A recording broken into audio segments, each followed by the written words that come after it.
महादेव, माँ दुर्गा का चौथा कुष्मांडा, कई लोग नहीं भी जानते होंगे, मैं भी जानना चाहूंगी क्या संकेत है, क्या अर्थ है और क्या करना चाहिए, क्या नहीं करना चाहिए।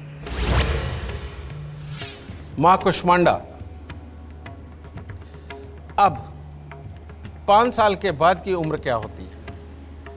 आपका बच्चा स्कूल जा रहा है, प्ले स्कूल से निकल चुका है, अब वो पहली क्लास में है 5 साल की उम्र में, ठीक है।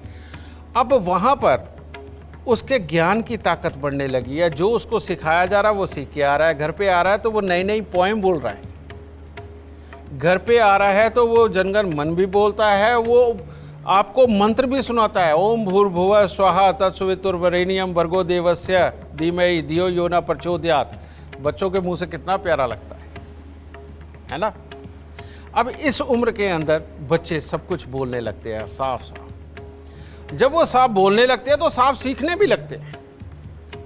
यही वो उम्र होती है जिसके लिए हमारे साइंटिस्ट भी बोलते हैं कि अगर इस वक्त में बच्चे को 4 भाषाएं सिखाई जाएं, 4 भाषाएं अगर सिखाई जाए तो बच्चा चारों भाषा सीख जाता है बिना किसी फालतू प्रयास के। जब बच्चा इस वक्त में जो कुछ सीखना चाहता है वो सीखता चला जाता है, ठीक है।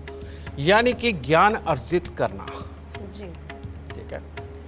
इसीलिए ब्राह्मणों के घर पे, क्योंकि पहले जमाने में क्या था कि जो ब्राह्मण हुआ करते थे उन्हीं का काम होता था लोगों के सुख और दुख को समझ करके उनको एडवाइस देना, लोगों के घरों के क्लेश को मिटाना, लोगों को ज्ञानवान बनाने के लिए नए नए तरीके खोजना और उनको परमात्मा, हमारे अध्यात्म, हमारी सामाजिकता, इसके लिए ज्ञान देना और लोगों की हर समस्याओं का निवारण करना।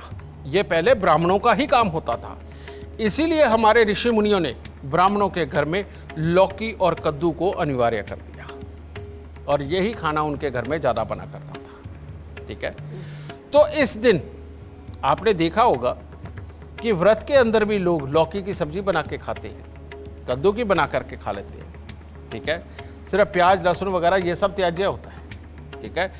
तो इस दिन जो लोग भी रिसर्च में जाना चाहते हैं, कोई बड़ा काम करना चाहते हैं, कोई बड़े बड़े प्लान प्रोजेक्ट बनाना चाहते हैं, जो जिंदगी के अंदर सफलताओं की सीढ़ियां सिर्फ अपने दिमाग के बलबूते हासिल करना चाहते हैं, उन लोगों को ये व्रत जरूर रखना चाहिए।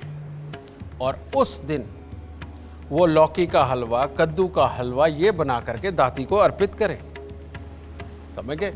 और पूरा दिन अन्न वगैरह या दूध वगैरह इन सब को छोड़ के सिर्फ इस हलवे के ऊपर ये दिन गुजार के देखे ना, इसकी सब्जी के ऊपर दिन ये गुजार के देखे ना, और यही भोग में अर्पित करें, ठीक है।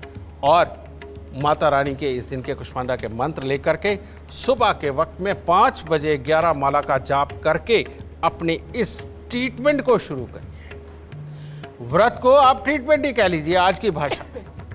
इस ट्रीटमेंट को शुरू करिए, देखिए आपके अंदर थोड़े ही दिनों के अंदर आपको अपनी मानसिकता में बदलाव आता नजर आएगा। और उसके बाद लगातार लौकी कद्दू यही कर दीजिए और लंबे जीवन तक ये खाना शुरू करिए, जब तक कि आपका प्रोजेक्ट सफल ना हो जाए, ठीक है। तो तब आपको पता चलेगा कि माँ कुष्मांडा क्या देती है।